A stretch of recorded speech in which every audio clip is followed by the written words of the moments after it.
श्रीमान सफल कुमार, श्रीमान सफल कुमार, श्रीमान सफल कुमार।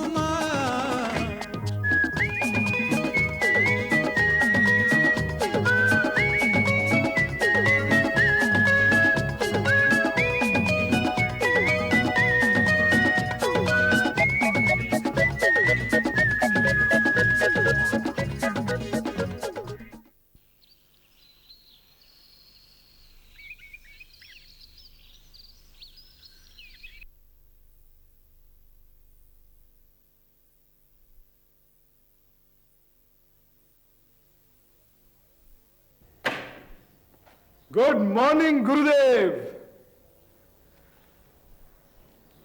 હે ગુરુદેવ, તમે ત્રિકાળ જ્ઞાની છો. અગમ નિગમ લોક પરલોકના બધા રહસ્યો તમે જાણો છો. તમારી કૃપા અપાર છે. તમારા રાજમાં કીડા મકોડા, ચકલા ચકલી, કૂતરા બિલાડા બધાય સુખી છે.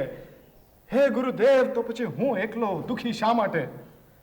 ના ભૂલો ગુરુદેવ, આજ દિવસ સુધી મેં તમારી પાસે કંઈ જ નથી માંગ્યું.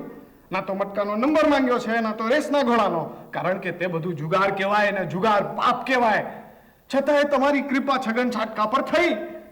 એને 5 લાખની લોટરી લાગી અને હું તમારો ઓરિજિનલ ભગત હજી એક નોકરી માટે ફાફા મારું છું. ગુરુદેવ, ગુરુદેવ પ્લીઝ, આજે મારો 14મો ઇન્ટરવ્યુ છે અને આજે તો તમે મને સફળ કરી જ આપો. વાત જૂઠું બોલવાની શરૂઆત તે ક્યારથી કરી? આ શું કહો છો તમે ગુરુદેવ? હું જાણું છું કે અસત્યના પૂજારીઓ કેસરિયા દૂધ પીવે છે, બદામ પિસ્તાની પૂરીઓ ખાય છે અને મારા ભાગ્યમાં તો 2.25 રૂપિયાની પૂરી ભાજી નથી. અસત્યના માર્ગે ચાલતા આવડતું હોત ગુરુદેવ તો આજે મારા હાલ આવા ભૂંડા ના હોત. તે શું કહ્યું? આજે તારો કેટલામો ઇન્ટરવ્યુ છે? 14મો. કદાચ તારું ગણિત નબળું હશે. અશક્ય. અરે ડબલ ગ્રેજ્યુએટ છું, ડબલ ગ્રેજ્યુએટ. અને નાનપણથી ગણિત તો મારો પ્રિય વિષય રહ્યો છે. કોલેજમાં મારા મિત્રો છે ને મને પેમલો એટલે કે પ્રેમકુમાર કહી નહોતા બોલાવતા, મિસ્ટર કેલ્ક્યુલેટર કહીને બોલાવતા હતા. હા, અને એક છોકરીએ તો છે ને મારું નામ મિસ્ટર કમ્પ્યુટર રાખ્યું હતું. હા, આજે તું 14માં નહીં 13મા ઇન્ટરવ્યુ માટે જવાનો છે. આમાં હસવાનું શું છે? વાત જાણે એમ છે ને ગુરુદેવ કે 13મો આંકડો અપશુકન્યાળ હોય ને તો જાણી જોઈને મેં એને વચ્ચેથી રદ કરી નાખ્યો. એ તારા મગજનો વેમ છે. આ સંસારમાં કોઈ આંકડો સુકન્યાળ નથી કે અપશુકન્યાળ નથી. જેમ પરમાત્માની દ્રષ્ટિએ સર્વે માનવી સરખા હોય છે એમ આંકડા પણ સરખા જ હોય છે. હોય નહીં છે. તો બોલો જાઉં, બગડો અને છગડો કઈ રીતે સરખા? બોલો. તે ગુરુદેવને પડકાર્યા છે, તારે એની પરીક્ષા લેવી છે? ના ના ના. એક પારદર્શક કાગળ લઈ એના પર બગડો લખ.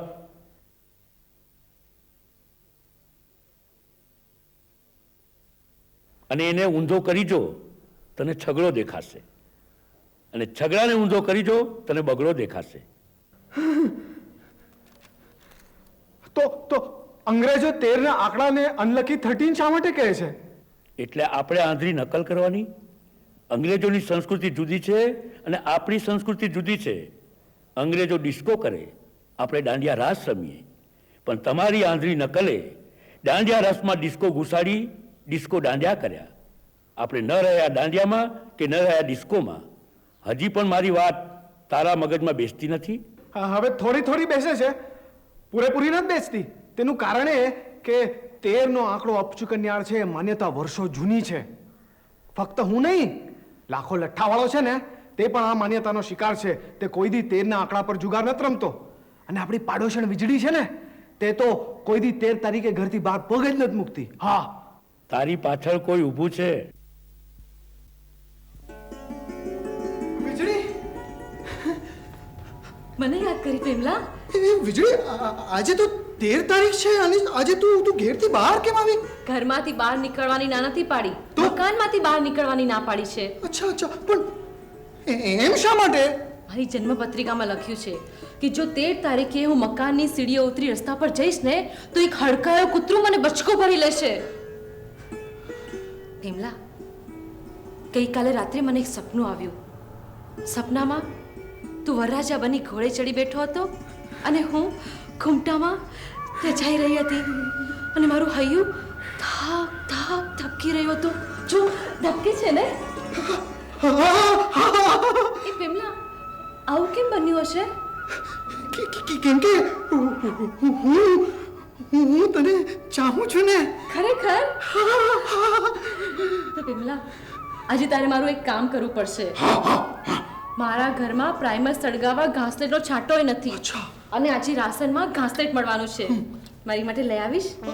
નહીં. આજે તો મારે મારા ઇન્ટરવ્યુ માટે જવાનું છે ને હમણાં. આજે તો તારે જ રાશનની લાઈનમાં ઊભા રહેવું પડશે. પણ આજે 13 તારીખ છે ને, હું કેવી રીતે ઘરની બહાર નીકળું? તારે જ લાવવું પડશે. વીજળી,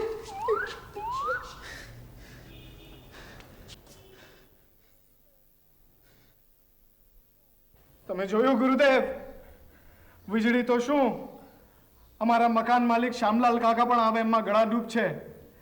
એ પઠ્ઠાએ તો મકાનની ઓળીઓના નંબરોમાંથી 13નો આંકડો જ કાઢી નાખ્યો છે. એટલે કે 12 નંબરની ઓળી પછી સીધી 14 નંબરની ઓળી આવે. છતાંય તમે કહો છો કે બધા આંકડા સરખા હોય તો હું માની લઉં છું, પણ મારી તમારીથી એટલી પ્રાર્થના છે ગુરુદેવ, ચોથા ઇન્ટરવ્યુ વખતે મારા જે હાલ હવાલ થયા હતા તે હવે ન થવા જોઈએ. હા, ચોથા ઇન્ટરવ્યુ સમયે શું બન્યું હતું? એ દિવસ તો મારા જીવનનો એક યાદગાર પ્રસંગ છે. એ દિવસે હું સવારના પોરમાં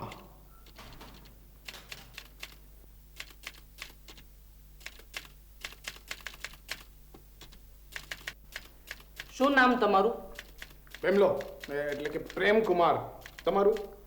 મારું? તમે જ બોલો શું હશે મારું નામ? તમારું શરીર જોઈને કહી શકાય તમારું નામ કદાચ ભીમભાઈ હશે. તમે એક વાત ભૂલો છો મિસ્ટર પ્રેમલા કુમાર. પ્રેમ કુમાર? હા, પ્રેમ કુમાર. તમે એક વાત ભૂલો છો કે માણસને પોતાના નામ સાથે લગારે સંબંધ હોતો નથી. હા, એ તમે જો જીવનને નજીકથી જોશે ને તો તમને એનો ખ્યાલ આવી જશે. નહીં સમજ્યા? દાખલા તરીકે લક્ષ્મીચંદ શેઠ. લક્ષ્મીચંદ શેઠ તો ઘરે ઠનઠન ગોપાલ હશે. અને બીજો દાખલો લઈએ આપણે, સુંદરલાલ. સુંદરતાનો લાલ.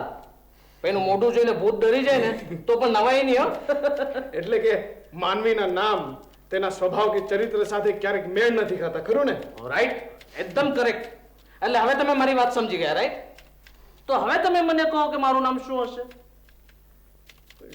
બટુકભાઈ હશે. હા, અરે વાહ, તમે એકદમ સાચું કહ્યું.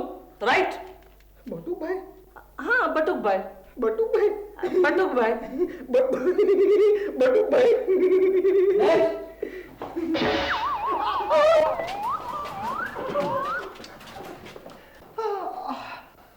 બહુ વાગ્યું છે નહીં? દુખે છે? બની શકે તમારા પગનો એકાદ નખ તૂટી ગયો હશે. કદાચ લોહી પણ નીકળ્યું હશે. શું? હા, શૂઝ કાઢીને જોઈ લેવામાં શું વાંધો છે? ઇન્ફેક્શન લાગી જશે ને તો ભારે પડશે. શું લાગી જશે? ઇન્ફેક્શન. મારા એક મિત્રને લોખંડની ખીલીનો ઘસરકો પડ્યો હતો, પણ એને દરકાર ના કરી અને આખરે આખો હાથ કપાવવો પડ્યો. એમ કેમ બને? ઝેર ચડે ને તો એમ પણ બની શકે. નેક્સ્ટ.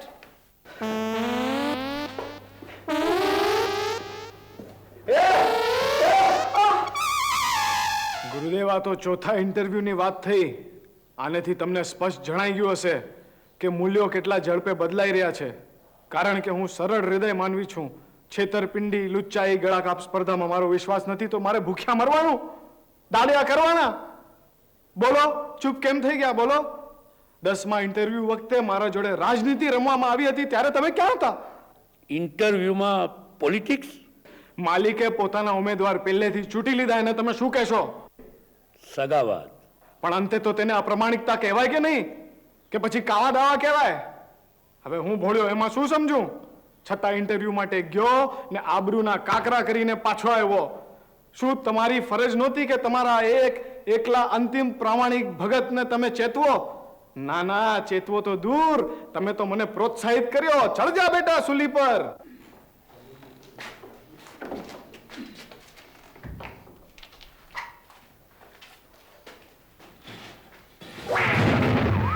પહેલા ખુરશી પર બેસતા શીખો, પછી નોકરી માટે વિચારજો. આપ જઈ શકો છો. અરે વાહ, 2 કલાક લાઈનમાં બેઠો ત્યારે મારો વારો આવ્યો. ઇન્ટરવ્યુ દીધા વિના હું નહીં જાઉં, એ મારો હક છે. श्रीमान